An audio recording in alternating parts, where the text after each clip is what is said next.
السلام علیکم ورحمۃ اللہ۔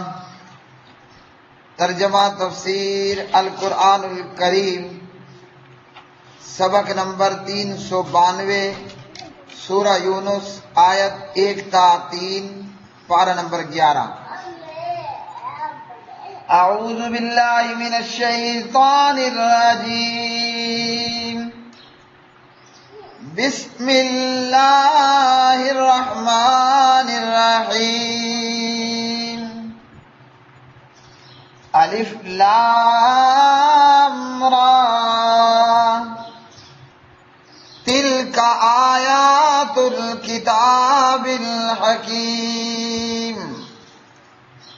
اکان للناس عجبا ان اوحینا الى رجل منهم ان انذر الناس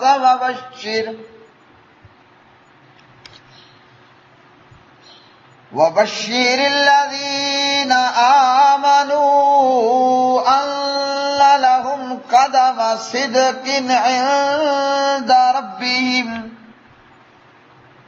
قال الكافرون إن هذا لساحر مبين۔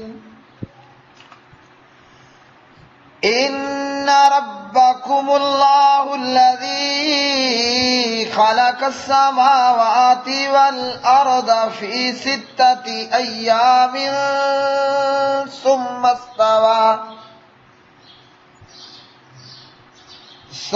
استوى على العرش يدبر الأمر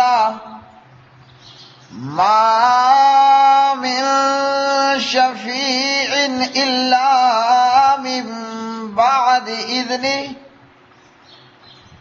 ذلكم الله ربكم فاعبدوه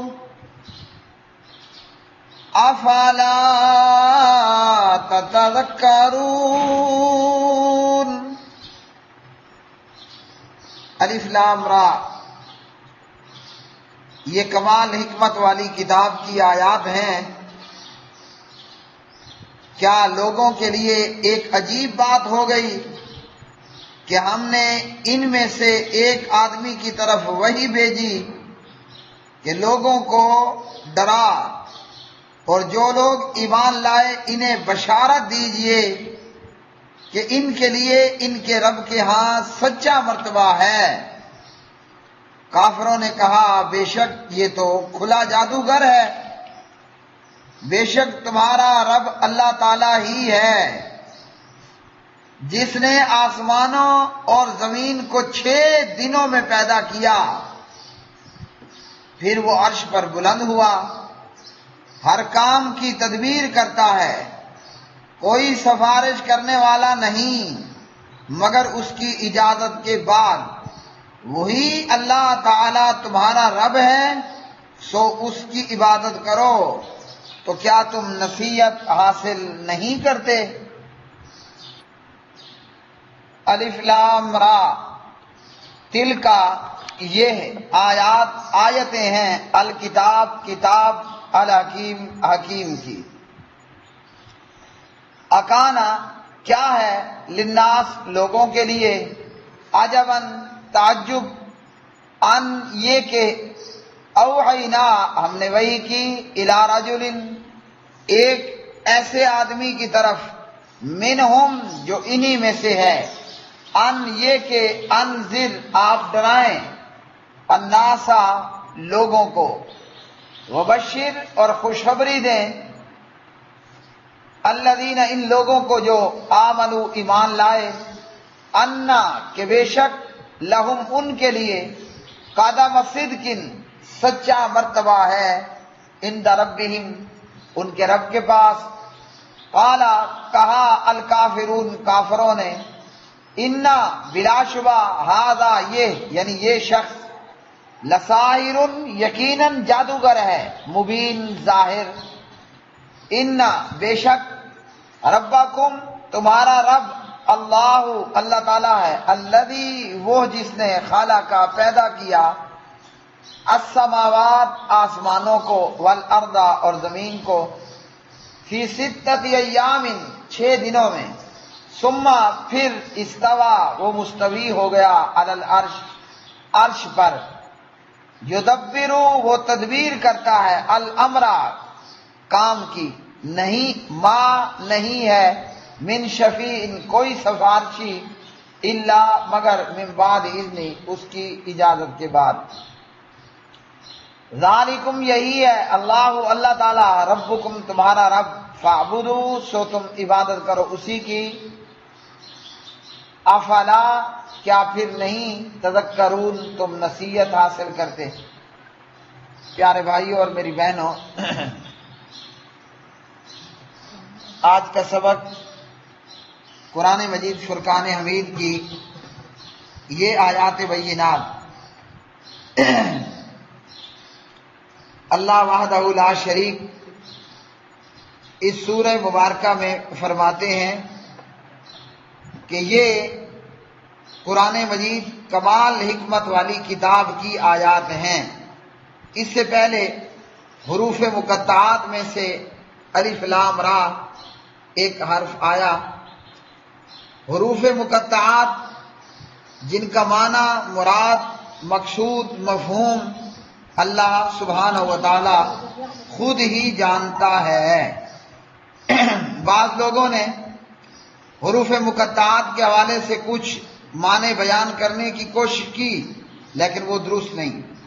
بعض لوگ مکان، دکان، گاڑی، خیر و برکت کے لیے حروف مقطعات کا نقش بنا کر اپنے گھروں میں، دکان میں اور گاڑیوں میں لگا لیتے ہیں، تو یہ بھی ایک من گھڑت بات ہے۔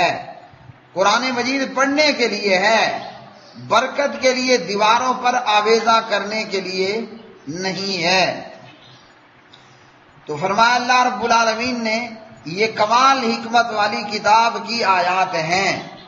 یہ کتاب قرآن مجید فرقان حمید ہے، جو کہ اللہ وحدہ لا شریک کا کلام ہے، اور یہ کتاب دانائی اور حکمت سے بھری ہوئی ہے۔ اس کتاب کی نہ کوئی بات خطا ہے، نہ عقل کے خلاف ہے، اور نہ کوئی بات گھٹیا یا کم درجے کی ہے، بلکہ قرآن مجید کی ہر ایک آیت بات کمال اور دانش سے بھری ہوئی ہے، اور یہ کتاب انتہائی محکم اور مضبوط ہے، اور اس میں آپس میں باہمی کوئی اختلاف نہیں۔ اس کے بعد اللہ رب العالمین رسالت کو بیان کرتے ہیں، پیارے نبی علیہ الصلوۃ والسلام کا رسول ہونا بیان فرماتے ہیں کہ کیا ان کے لیے یہ بات عجیب کن ہے کہ اللہ نے ایک آدمی کی طرف وحی بھیج دی، اور وہ آدمی خود انہی لوگوں میں سے ہے، یعنی انسان ہے، آدمی ہے، بشر ہے، اور ہے بھی انسانوں میں سے ہی۔ تو فرمایا کہ کیا ان کے لیے یہ بات تعجب خیز ہے کہ اللہ نے انسانوں کو ڈرانے کے لیے اور راہ ہدایت دکھانے کے لیے ایک رسول کو بھیجا، اور وہ رسول بشر ہے، آدمی ہے، انسانوں میں سے ہی ایک انسان ہے۔ تو یہ بات قابل تعجب نہیں ہونی چاہیے۔ تعجب کا معاملہ تو تب بنتا کہ اللہ تعالیٰ انسانوں میں ملائکہ کو، کسی فرشتے کو، ملائکہ میں سے کسی فرشتے کو رسول بنا کر بھیج دیتا، یا اللہ وحدہ لا شریک انسانوں میں کسی جن کو رسول بنا کر مبعوث کر دیتا، پھر تو تعجب کی بات بن جاتی۔ کیوں کہ فرشتہ انسان کے لیے اسوہ حسنہ یا نمونہ نہیں بن سکتا، اس لیے کہ انسان کھاتا بھی ہے، پیتا بھی ہے۔ انسان کھاتا بھی ہے، پیتا بھی ہے، روتا بھی ہے، ہنستا بھی ہے، سردی بھی ہے، گرمی بھی ہے، سختی بھی ہے، نرمی بھی ہے، بیسیوں اور ہزاروں مسائل ہیں۔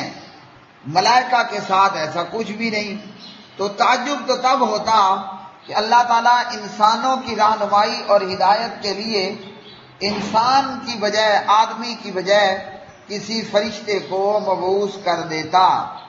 تو پیارے نبی علیہ السلام کا مبعوث ہونا یہ قابل تعجب نہیں بلکہ قابل تسلیم ہے۔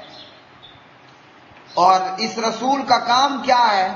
رسول کے ذمے کام یہ ہے کہ لوگوں کو ڈرانا ہے کہ اگر ایمان نہ لائے، اللہ کو وحدہ لا شریک نہ مانا، اور ان معبودان باطلہ کو، جھوٹے من گھڑنتو خداؤں کو جو تم نے اپنے ہاتھوں سے بنائے، جو تم نے اپنے ہاتھوں سے بنائے اور تمہارے باپ داداؤں نے بنائے، جو نہ سنتے ہیں نہ دیکھتے ہیں، نہ کھاتے ہیں نہ پیتے ہیں، نہ چلتے ہیں نہ پھرتے ہیں، نہ جاگتے ہیں نہ سوتے ہیں۔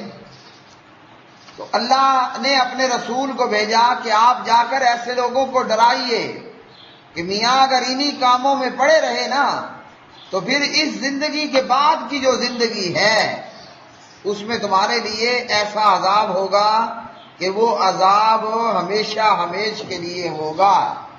اور اگر تم ان معبودان باطلہ کی پرستش اور عبادت کو چھوڑ دو اور ایک اللہ پر ایمان لے آؤ، لا الہ الا اللہ کہہ دو، تو پھر آپ ان کو خوشخبری دیں۔ خوشخبری میں کیا ہے کہ اللہ تعالیٰ اس زندگی کے بعد جو آگے کی دوبارہ جی اٹھنے کی ہمیشہ کی زندگی ہے، اس میں اللہ تعالیٰ تمہیں اپنے رضامندی عطا فرمائے گا، اور اللہ تعالیٰ تمہیں انعامات عطا فرمائے گا، تمہارا اکرام کرے گا، اور ایسا انعام اور ایسے انعامات ہوں گے اور ایسا اکرام ہوگا کہ جو لازوال ہوگا۔ وہ اللہ کا انعام و اکرام لازوال، بے مثال و بے نظیر ہوگا۔ اللہ تعالیٰ تمہیں جنتیں عطا فرمائے گا، جنتوں کی خوشخبری ہے۔ اس جنت کے اندر کھانے کو ہوگا، پینے کو ہوگا، پہننے کو ہوگا۔ اس جنت میں پھر نہ موت ہوگی، نہ رونا ہوگا، نہ سونا ہوگا۔ جنت میں نہ موت ہوگی، نہ رونا ہوگا، نہ سونا ہوگا۔ اور اتنا ہی نہیں، جو دل چاہے گا تمہیں کھانے کو ملے گا، اور وہاں تمہارے لیے بیویاں ہوں گی، وکواعب اترابا، اور جناب تمہارے پینے کے لیے اللہ تعالیٰ پینے کا بندوبست کر دے گا، وکاسن دہاقا، میٹھا پانی پینا ہے، شربت پینا ہے، شہد پینا ہے۔ اللہ اکبر، یسقون من رحیق مختوم، مور لگی ہوئی شرابیں پینی ہیں، تتر بٹیر، سیب، کیلا، انار، جو تمہیں چاہیے ہوگا۔ وَلَكُمْ فِيهَا مَا تَشْتَهُونَ، جو تم چاہو گے تمہیں جنت میں وہ ملے گا۔ تو رسول کو بھیجا کہ آپ پھر کلمہ پڑھ لینے والوں کو، معبودان باطلہ چھوڑ دینے والوں اور اللہ سچے سچے وحدہ لا شریک کو مان لینے والوں کو جنتوں کی خوشخبری دیجئے کہ ان کلمہ پڑھ لینے والے، ایمان قبول کر لینے والوں کے لیے ان کے رب کے ہاں سچا مرتبہ ہے، لازوال اور بے نظیر رتبے ہیں، اور ایسی ایسی نعمتیں ہیں جو کبھی ختم ہونے والی نہیں ہیں۔ اب رسول آئے اور انہوں نے لا الہ الا اللہ کا آوازہ لگایا۔ انہی رسولوں میں سے آخری پیغمبر، آخری رسول نبی جناب حضرت محمد بن عبداللہ محمد الرسول اللہ صلی اللہ علیہ وسلم ہیں۔ تو جو ایمان لائے وہ تو ایمان لے آ کر کامیاب ہو گئے، لیکن جو انکاری ہوئے ان لوگوں نے کیا کہا؟ وہ کہنے لگے کہ جناب یہ تو جادوگر ہے۔ پیارے نبی علیہ السلام پر ایمان لانے کی بجائے آپ کو ابو جہل اینڈ کمپنی نے کیا کہا کہ یہ تو جادوگر ہے۔ حالانکہ ان ظالموں نے یہ نہ سوچا کہ حضرت محمد صلی اللہ علیہ وسلم نے ہمارے بیچ میں رہ کر پورے 40 سال زندگی گزاری ہے۔ حضور نبی کریم علیہ السلام نے 40 سال کی زندگی مکہ والوں کے بیچ رہ کر گزاری۔ یہ نہیں کہ کہیں سے کوئی اجنبی آئے تھے، ہاں، یہ نہیں کہ کہیں سے کوئی اجنبی آئے تھے اور لوگ جانتے پہچانتے نہ ہوں۔ آپ صلی اللہ علیہ وسلم کی زندگانی سے واقف، آپ کے صدق و امانت سے واقف، آپ صلی اللہ علیہ وسلم کے والدین کو جاننے والے، آپ کے خاندان کنبے اور قبیلے کو جاننے والے، پیارے نبی کا کنبہ اور قبیلہ ایسا تھا کہ اس میں کوئی جادوگر آیا نہ تھا، اس کے اندر کوئی جھوٹ بولنے والا آیا ہی نہ تھا، کوئی دغا کرنے والا، دھوکہ فریب کرنے والا ہی نہیں آیا تھا۔ یہ کہاں سے جادوگر ہو گیا؟ نہ باپ جادوگر، نہ ماں جادوگر، نہ دادا جادوگر، نہ چچا جادوگر، نہ نزدیک کے جادوگر، نہ دور کے جادوگر، اور تم سب کچھ جاننے والے، اور اس کے باوجود اتنی بڑی بات کر دی کہ یہ تو کھلا جادوگر ہے، جبکہ یہی لوگ نبی علیہ الصلوۃ والسلام کو صادق و امین کہنے والے تھے۔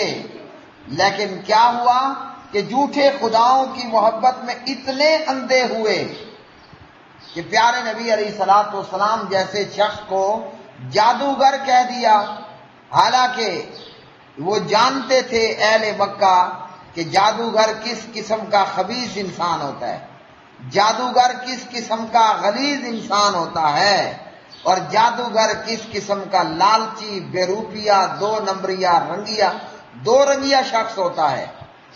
وہ جادوگروں سے اچھی طرح واقف تھے، لیکن حضور صلی اللہ علیہ وسلم کی تو 40 سالہ زندگی کھلی کتاب کی طرح مکہ والوں کے سامنے تھی۔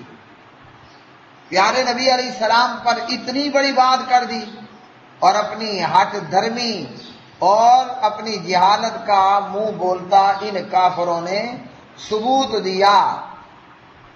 نبی علیہ السلام کو جادوگر کہہ دینا نعوذ باللہ من ذالک ایسا تھا کہ کوئی دن دہاڑے چمکتے دمکتے سورج پہ اور 14ویں رات کے چاند پہ نعوذ باللہ تھوکنا شروع کر دے۔ ان ظالموں نے اللہ کے پیارے نبی علیہ السلام کی زندگی سے لمحہ بلمحہ ان کو واقفیت تھی، اور آپ علیہ السلام کے صدق و امانت سے اور آپ کی شرافت و دیانت سے، آپ صلی اللہ علیہ وسلم کے صدق و امانت سے اور آپ کی شرافت و دیانت سے مکے کا بچہ بچہ، بوڑھا بوڑھا، جوان جوان، مرد عورت سبھی کے سبھی واقف تھے۔ اچھا جی، اس کے بعد اللہ سبحانہ و تعالیٰ فرماتے ہیں، بے شک تمہارا رب اللہ ہے جس نے آسمانوں اور زمینوں کو پیدا کیا اور 6 دن میں پیدا کیا، پھر وہ اللہ عرش پر بلند ہوا۔ اب اس آیت مبارکہ میں ان لوگوں کا انکار ہوا، رد ہوا کہ جو یہ کہتے ہیں کہ کائنات اپنے آپ بن گئی اور اپنے آپ چل رہی ہے، تو فرمایا کہ ان کا پیدا کرنے والا ہے اور وہ اللہ ہے، یہ اپنے آپ نہیں بنے، ان کو پیدا کرنے والے نے پیدا کیا، اور یہ کائنات اپنے آپ ہی نہیں چل رہی، اس کو ایک چلانے والا چلا بھی رہا ہے۔ تو ان لوگوں کا رد ہوا جو کہتے ہیں اپنے آپ کائنات بنی، اپنے آپ ہی چل رہی ہے، یہ اپنے آپ نہیں بنی، بنانے والے نے بنایا، اپنے آپ نہیں چل رہی، اس کی تدبیر کرنے والا، اس کو چلانے والا ایک ہے جو اس کائنات کو چلائے ہوئے ہے جب تک وہ چاہے گا، اور وہ ہے کہاں؟ وہ کائنات کا بنانے والا چلانے والا ہے کہاں؟ اللہ نے اپنا مقام بھی بتا دیا کہ وہ اللہ عرش پر بلند ہوا، مستوی ہوا۔ اب یہ کہ یہ عرش کہاں پر ہے؟ اللہ سبحانہ و تعالیٰ کا عرش فوق 7 سماوات، 7 آسمانوں پر ہے، اور اللہ اپنے عرش پر مستوی ہے جیسے اس رب کی شان کے لائق فائق ہے۔ اور جو اللہ تعالیٰ کو عرش پر مستوی نہ مانے، شرح عقیدہ طحاویہ میں ابو مطیع البلخی کے سوال پر امام ابو حنیفہ رحمۃ اللہ علیہ نے فرمایا، جو عرش کو 7 آسمانوں پر اور اللہ کو عرش پر مستوی نہ مانے فقد کفر، اس نے کفر کیا۔ تو وہ اللہ اتنی بلندیوں پر موجود ہے اور کائنات کا بنانے والا ہے اور کائنات کو چلانے والا ہے، اور ان آسمانوں زمین کو اللہ نے 6 دن میں پیدا کیا۔ اب یہ 6 دن کیا ہمارے 6 دنوں کے برابر ہیں؟ یا وہ کہ جو اللہ کے ہاں ہیں، کہ جیسے اللہ سبحانہ و تعالیٰ نے فرمایا وَإِنَّ يَوْمًا عِندَ رَبِّكَ كَأَلْفِ سَنَةٍ مِّمَّا تَعُدُّونَ، اور بے شک ایک دن تیرے رب کے ہاں 1000 سال کے برابر ہے اس گنتی سے جو تم شمار کرتے ہو، یا یہ کہ وہ 6 دن ہمارے 6 دنوں کے برابر مدت میں تھا۔ اللہ رب العالمین کائنات کا بنانے والا اور اس کائنات کا چلانے والا ہے، اس کائنات کا بنانے والا اور چلانے والا۔ ہمارے لیے اس میں نصیحت یہ ہے کہ ہر کام جو ہے وہ آرام اور سکون سے کرنا چاہیے، ورنہ اللہ کے لیے تو کوئی مشکل نہیں۔ وہ اگر اتنا کہہ دیتا کہ کن ہو جا فیکون، تو فوراً وہ ہو بھی جاتا، لیکن اللہ رب العالمین نے ان آسمان و زمین کو 6 دن کے اندر پیدا فرمایا، پھر فرمایا کہ اللہ کے ہاں تو کوئی سفارش کرنے والا نہیں۔ دیگر آیات میں ہے کہ اللہ، یہاں بھی ہے کہ اللہ کے ہاں سفارش کرنے والا کوئی نہیں مگر اللہ ہی کی اجازت سے۔ کافر لوگ یہ سمجھتے تھے کہ کچھ ایسی ہستیاں ہیں جو اللہ تو نہیں ہیں مگر اللہ سے جو چاہیں وہ مرضی کروا لیں، اور یا یہ کہ اللہ ان کی محبت میں مجبور ہے کہ وہ جو کہیں اللہ ٹال نہیں سکتا، اور وہ اللہ کے ہاں سفارش کرنے کی طاقت اور قدرت رکھتے ہیں۔ تو فرمایا کوئی سفارش کرنے والا نہیں، ہاں اس سوائے اس کے کہ اللہ خود جس کو اجازت دے، اور وہ اجازت بھی انہی متعلق ہوگی یا وہ ان کے متعلق سفارش کر پائیں گے کہ جن کی سفارش کرنا اللہ وحدہ لا شریک کو منظور و مطلوب و مقصود ہوگا، ورنہ نہیں۔ اور اسی طرح کلمہ پڑھنے والوں کا بھی یہی ہے کہ فلاں سفارش کرے گا، فلاں سفارش کرے گا، تو اللہ کی اجازت کے بغیر تو سفارش کوئی نہیں، اور سفارش اسی کی ہوگی جو اللہ سبحانہ و تعالیٰ کو مطلوب و مقصود ہوگا، جس کے متعلق اللہ کی جو ہے وہ مرضی نہ ہوئی تو نہ اس کی سفارش ہوگی نہ سفارش قبول ہوگی۔ کوئی کر بھی لے گا تو سفارش قبول نہیں کی جائے گی۔ ابراہیم علیہ السلام جیسے جلیل القدر پیغمبر اپنے باپ آزر کے لیے سفارش کریں گے، لیکن اللہ تعالیٰ ان کی سفارش کو آزر کی حق میں کوئی قبول نہیں کرے گا۔ فرمایا جب ایسا ہے، بنانے والا چلانے والا کائنات کا ایک اللہ ہے، کوئی اس اللہ کو مجبور بھی نہیں کر سکتا، تو عبادت پھر کس کی کرنی ہے؟ عبادت بھی اسی ایک اللہ وحدہ لا شریک ہی کرنی ہے۔ عبادت کا معنی ہے پوجا کرنا، اللہ کی بندگی کرتے ہوئے زندگی گزار دینا، اور حاجت روائی اور مشکل کشائی کے لیے اللہ وحدہ لا شریک کو پکارنا۔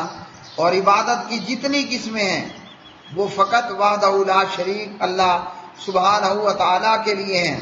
کسی نے کسی بھی قسم میں اللہ کے ساتھ کسی اللہ کے غیر کو شامل کیا وہ مشرک ٹھہرے گا، اور مشرک ہو کر مرنے والا ہمیشہ کے لیے جہنمی ٹھہرے گا۔ فرمایا اللہ رب العالمین نے کیا تم نصیحت حاصل نہیں کرتے ہو؟ تو یہاں اللہ وحدہ لا شریک نے نصیحت حاصل کرنے کا کہا کہ اللہ کی ذات کو سمجھنا ہے۔ آسمان زمین کو دیکھو، کائنات کا چلنا دیکھ لو، تھوڑی سی جستجو کر لو، تمہیں اللہ وحدہ لا شریک کو سمجھنے میں اور اس کی عبادت پھر کرنے میں کوئی مشکل کوئی دشواری نہیں ہوگی۔ وآخر دعوانا الحمد للہ رب العالمین۔